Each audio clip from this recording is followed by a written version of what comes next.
اعوذ باللہ من الشیطان الرجیم، بسم اللہ الرحمن الرحیم۔ ایک بہت ہی عام مسئلہ جو عموماً سوال کیا جاتا ہے ہم سے، وہ یہ کہ اگر روزے کی حالت میں قے آ جاتی ہے، الٹی آ جاتی ہے، تو آیا روزہ درست ہوگا یا نہیں؟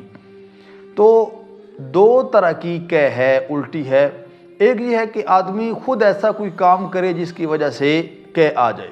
مثلا ایک آدمی نے خود اپنے منہ کے اندر انگلی ڈالی یا کوئی اور ایسا کام کیا جس سے الٹی آ گئی، جان بوجھ کر الٹی کی ہے، تو اس سے روزہ باطل ہو جاتا ہے۔ لیکن اگر جان بوجھ کرنے کی بیماری کی وجہ سے یا کسی اور وجہ سے اچانک الٹی آ جاتی ہے، قے آ جاتی ہے، تو اس صورت میں یہ ہے کہ اگر ساری کی ساری قے باہر آ گئی ہے اور اس کا کوئی ذرہ اندر نہیں گیا، آپ کے گلے میں، آپ کے پیٹ میں کوئی ذرہ نہیں گیا، تو اس صورت میں آپ کا روزہ درست ہوگا، کوئی مسئلہ نہیں ہے۔ لیکن اگر کوئی ذرہ اندر چلا گیا ہے، پیٹ کے اندر چلا جاتا ہے، تو چاہے وہ جان بوجھ کر نہ ہو، بے اختیارن ہو، اس صورت میں روزہ باطل ہو جاتا ہے۔